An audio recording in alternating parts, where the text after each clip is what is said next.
Stephen Ferro, salutatorian of the class of 2015.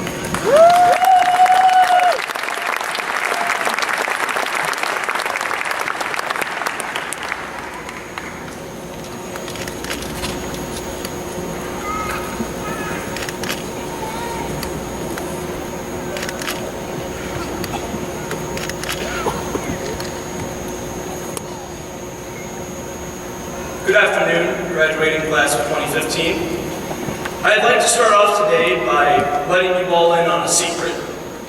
I was given no guidance whatsoever as to how to write this speech. I wasn't given any sort of topic, no example speeches, nothing. In fact, the only reason I knew for certain that I was giving a speech was because I received a letter during class telling me to give my rough draft to Dr. Cole by Friday. In short, I had carte blanche. I had complete freedom to make the kind of speech that I wanted to give. Which led me to one of the most difficult questions I've ever had to answer. If I could say anything to my high school graduating class, what would I say? I considered reminiscing about the past 4 years, recounting all the ups and downs, but we've all lived that story, and we know it well enough. I consider discussing the future, talking about all the opportunities that await us, but none of us has experienced that yet, and no one can really tell what's coming next. So I decided to confine my remarks to the present, and in the present, all I can offer is advice. So here it is, the best advice that I can give you. Graduating class of 2015, go out into the world and listen.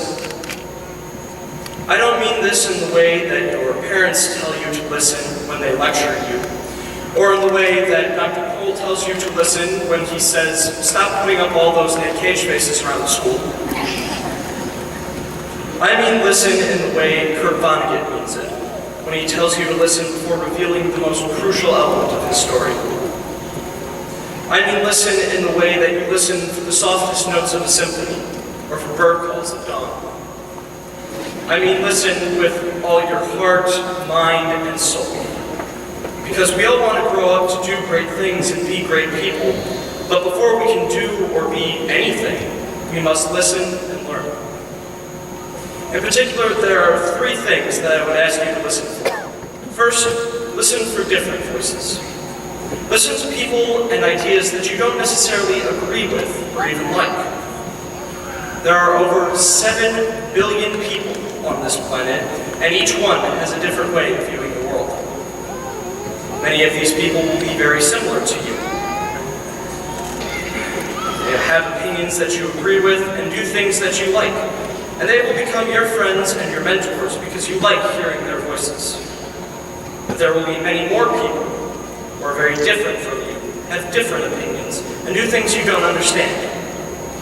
It is these people to whom you must listen. For even though you may not always like hearing these voices, once you listen to them, you will see things from a different perspective and expand your worldview. These voices are what will make you grow as an individual.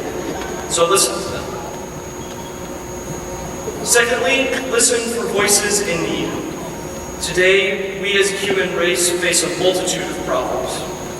In every field of human endeavor, science, medicine, politics, economics, business, you name it. There are issues that need our attention and people who need our help.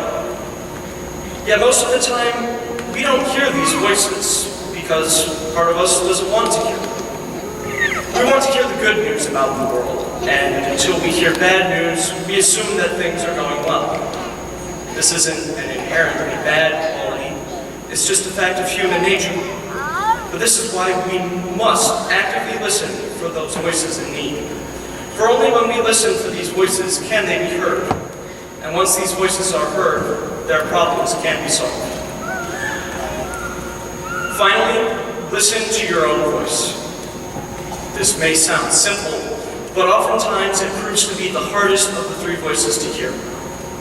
This is because we as a society have become very good at making sound amplifiers, things which increase the strength of artificial voices. peer pressure, media portrayals, social expectations, all of these things are designed to take the ideas of others and make them louder.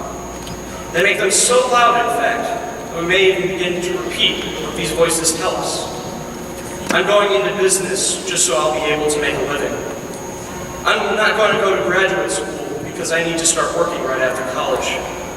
I'm going to get a professional degree because I don't want to let my family down.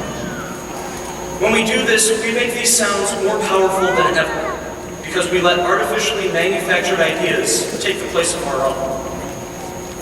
But even more powerful than these amplifiers are the voices that reside within us.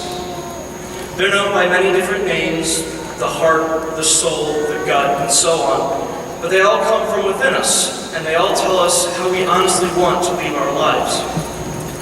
Yet despite their great power, these voices speak very softly, like an actor who says his most powerful lines with a whisper.